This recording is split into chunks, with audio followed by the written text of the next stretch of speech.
दोस्तों, अब खेल उस मोड़ पर आ चुका है जहां सिर्फ गोलियां नहीं, कूटनीति की चालें भी गूंज रही हैं। भूमध्य सागर का समंदर आज वैसा शांत नहीं है। हर लहर अब आग की तरह भड़क रही है।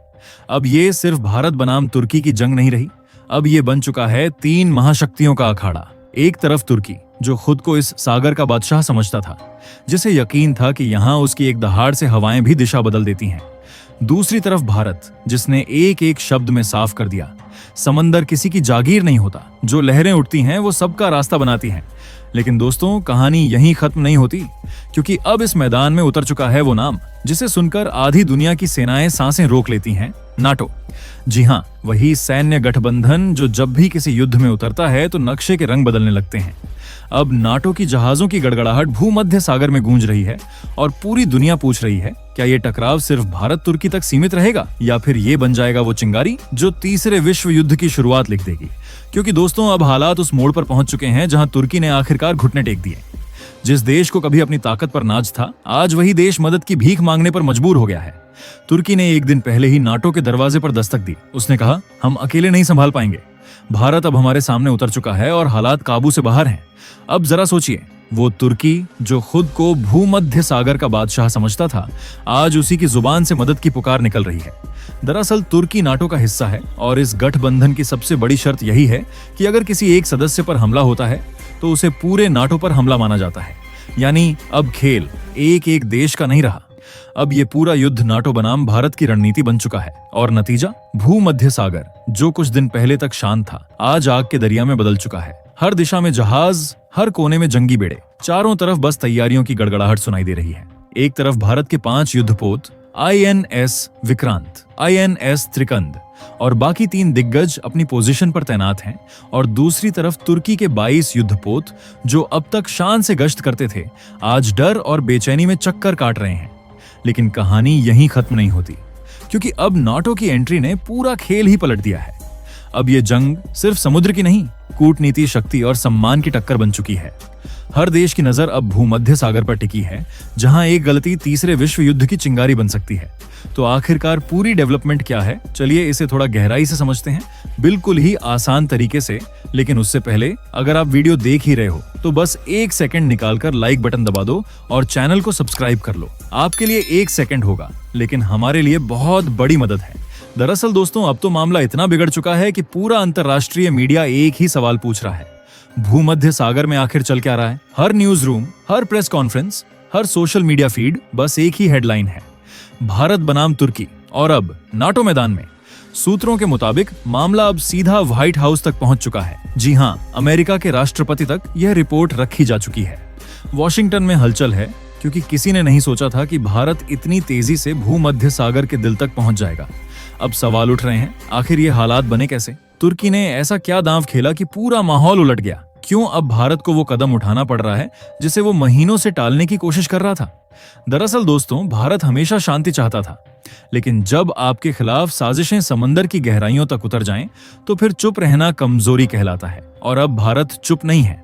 भूमध्य सागर जो कल तक शांत था, अब एक नया युद्ध क्षेत्र बन चुका है, जहां हवा में सिर्फ बारूद की गंध नहीं, बल्कि रणनीति की गर्मी तैर रही है। नाटो की एंट्री ने इस पूरी कहानी का रुख पलट दिया है। अब ये सिर्फ 2 देशों की तनातनी नहीं, बल्कि एक वैश्विक शक्ति संतुलन का मुकाबला बन चुका है।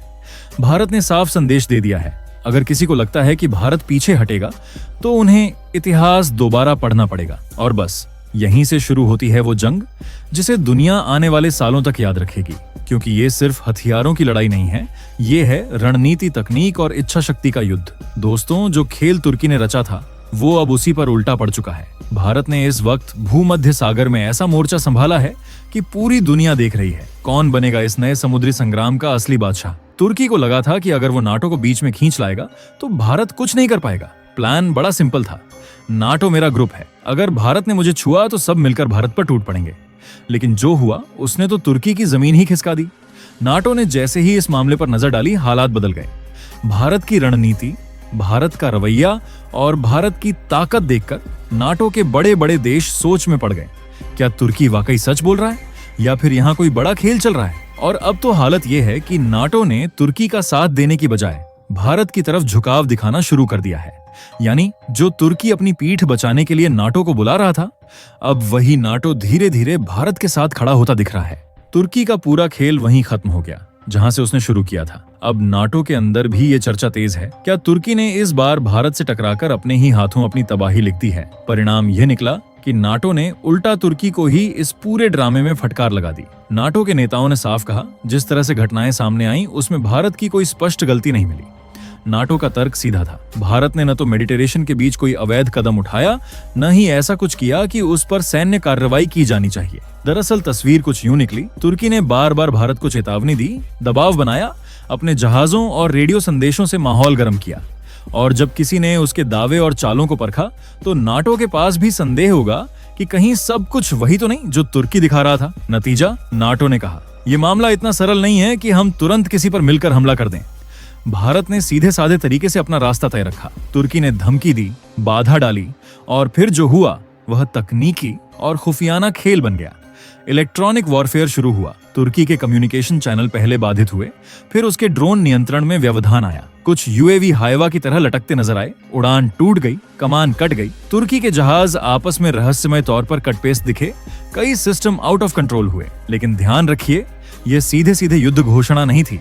भारत ने फिजिकल अटैक नहीं किया, उसने सर्जिकल तकनीकी दबाव से तुर्की की क्षमताओं को जाम किया और उसकी सप्लाई लाइन पर चोट की। यही बात नाटो ने भी रेखांकित की।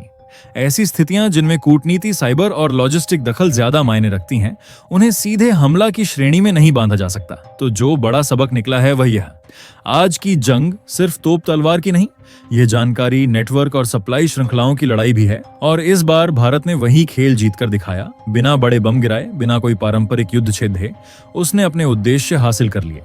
और असली मोड़ तब आया जब नाटो की तरफ से तुर्की से सवाल उठे, जैसे किसी ने अचानक पर्दा खींचकर सारा खेल सबके सामने रख दिया हो। नाटो ने पूछा, बताओ तो सही, आखिर भारत ने क्या किया? क्या तुम पर कोई हमला हुआ? क्या हमारे सामने कोई सबूत है कि भारत ने तुम्हारे ऊपर सशस्त्र हमला किया? अब देखो दिलचस्पी, ब्रिटेन सीधे बोला, अगर कुछ हुआ है तो सबूत लेकर आओ।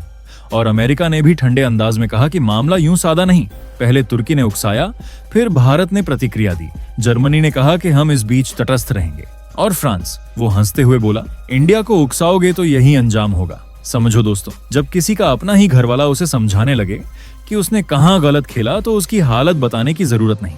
तुर्की को अब अंदरूनी दबाव में झुकना पड़ा। उसकी गुप्त चैनलों से संदेश आने लगे, हम संघर्ष नहीं चाहते, बातचीत तैयार है। लेकिन यही बात अब आसान नहीं रही। पुराना शांत स्वभाव वाला भारत अब नहीं रहा। भारत ने साफ कहा, बातचीत तभी और जहां होगी जब हम तय करेंगे, शर्तें वही होंगी जो हम मांगेंगे। और हाँ, नाटो ने भी जो रुख अपनाया उसने पूरा मंजर ही बदल दिया। उसने साफ बोल दिया कि वह तुर्की का अंधा भरा साथ नहीं दे रहा और न ही भारत के कदमों के खिलाफ खड़ा होगा। क्यों? क्योंकि भारत ने कोई अंतरराष्ट्रीय कानून तोड़ा ही नहीं, उसने उसे बनाए रखा।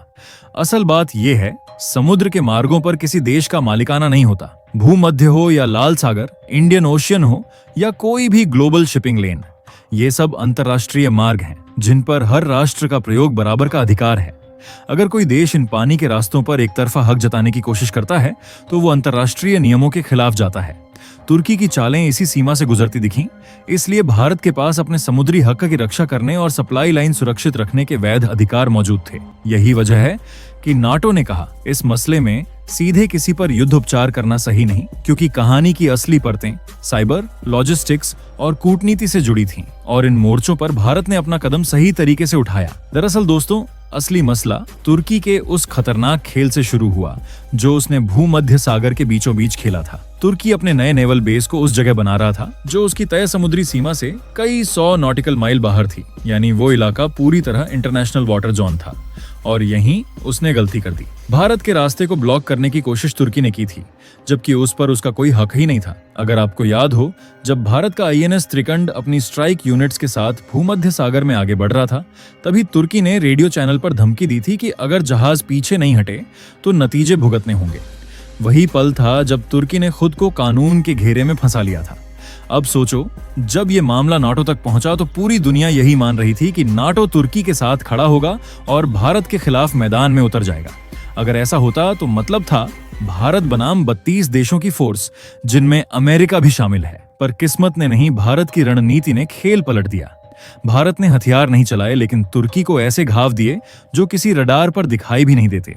भारत ने उसकी कम्युनिकेशन लाइनें काट दी, उसके ड्रोन नेटवर्क को फ्रीज ऑन कर दिया और सबसे बड़ी बात, उसकी सप्लाई चेन को साइलेंट तरीके से ठप कर दिया। न धमाका न मिसाइल, बस सिस्टम बैठ गया। और जब नाटो ने जांच की तो पाया कि भारत ने एक भी अंतर्राष्ट्रीय नियम नहीं तोड़ा था। यही वजह थी कि पूरी नाटो कम्युनिटी ने अब साफ कह दिया, भारत ने वही किया जो हर देश को अपने हितों की रक्षा में करना चाहिए। अब तुर्की की हालत ऐसी है जैसे शतरंज का वो खिलाड़ी जिसने सोचा था कि अगला मूव जीत का होगा, पर उसी चाल में खुद मात खा गया। आज वही तुर्की नाटो से शिकायत कर रहा है, लेकिन जवाब में सिर्फ एक ठंडी चुप्पी है। और दोस्तों, जैसे ही ये खबर दुनिया के सामने आई, तुर्की का सब्र का बांध टूट गया। अंकारा की गलियों से लेकर राष्ट्रपति के दफ्तर तक एक ही चीख गूंज उठी, हमारे साथ धोखा हुआ है।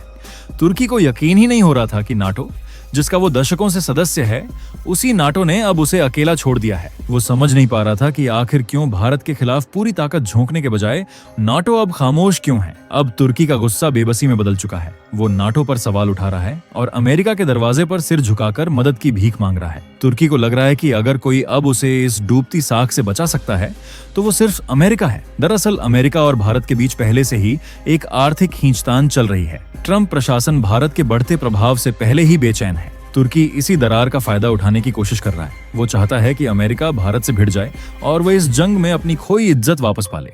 तुर्की ने अपने शीर्ष अधिकारियों को सीधे वॉशिंगटन डीसी भेज दिया है। मकसद साफ है, अमेरिकी राष्ट्रपति और डिफेंस सेक्रेटरी से मुलाकात कर भूमध्य सागर में अमेरिकी सेना की एंट्री करवाना। तुर्की चाहता है कि फिर से वही पुरानी दादागिरी लौट आए।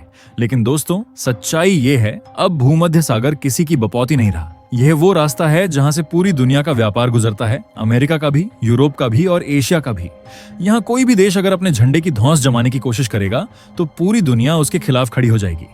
अब तुर्की के पास बचा ही क्या है? नाटो ने मुंह मोड़ लिया, अमेरिका ने अब तक जवाब नहीं दिया और भारत हर फ्रंट पर आगे निकल चुका है। हताशा में डूबा तुर्की अब नाटो के भीतर ही विद्रोह की बातें कर रहा है। वो कह रहा है कि अगर नाटो में हमारे साथ इंसाफ नहीं हुआ तो हम अपनी सदस्यता वापस ले लेंगे। लेकिन सवाल ये है दोस्तों, क्या सच में तुर्की में अब वो ताकत बची है कि वो नाटो जैसे गठबंधन से बाहर जाकर खुद को जिंदा रख सके, या फिर भारत ने उसे उस मोड़ पर ला खड़ा किया है जहां अब वापसी का रास्ता ही नहीं बचा? इसके अलावा दोस्तों, अब इस कहानी में एक और नया मोड़ आया है, क्योंकि तुर्की खुलकर यूनाइटेड नेशन के मैदान में कूद चुका है। जी हाँ, वही तुर्की जो मौका मिलते ही भारत के खिलाफ बोलने से पीछे नहीं हटता। इस बार उसने बाकायदा 18 देशों का एक संगठन खड़ा कर दिया है और इनमें से करीब 12 देश मुस्लिम नेशन हैं। तुर्की का दावा है कि भारत को यूएन की स्थायी सदस्यता कभी नहीं मिलनी चाहिए। क्यों? क्योंकि अगर भारत स्थायी सदस्य बन गया तो गल्फ देशों के लिए वह खतरा बन जाएगा। तुर्की की सोच साफ है, वह भारत को एक हिंदू राष्ट्र मानता है और इसीलिए हर बार भारत की राह रोकने की कोशिश करता है। लेकिन असली ट्विस्ट यही है, तुर्की की इस चाल में अब कोई उसका साथ देने को तैयार नहीं है। सऊदी अरब, इराक, ईरान जैसे बड़े देश भी अब उससे दूरी बना रहे हैं। उनका कहना है, अगर तुर्की भारत से भिड़ना चाहता है तो वो उसकी अपनी लड़ाई है, हम बीच में नहीं पड़ेंगे। उधर भारत के साथ इजराइल पहले से कंधे से कंधा मिलाकर खड़ा है। रूस ने भी साफ शब्दों में कह दिया है, अगर तुर्की ने हद पार की तो रूस के युद्धपोत सीधे भूमध्य सागर में उतरेंगे। खबर तो ये भी है कि रूस अपना सबसे घातक फाइटर जेट Su-57 वहां भेजने की तैयारी कर रहा है। अब सोचिए, अगर भारत, रूस और इजराइल एक साथ आ जाएं, तो तुर्की के पास बचने का रास्ता क्या होगा? हालांकि अभी ये सब बातें डिप्लोमेटिक सर्कल तक सीमित हैं, लेकिन अगर हालात बिगड़े तो खेल पलटते देर नहीं लगेगी। तो अब सवाल आपसे, क्या भारत को अपने कदम पीछे खींच लेने चाहिए या फिर तुर्की को उसके ही अंदाज में जवाब देना चाहिए? अपनी राय कमेंट में जरूर बताइए, क्योंकि ये मामला अब सिर्फ राजनीति नहीं बल्कि भारत की प्रतिष्ठा का है।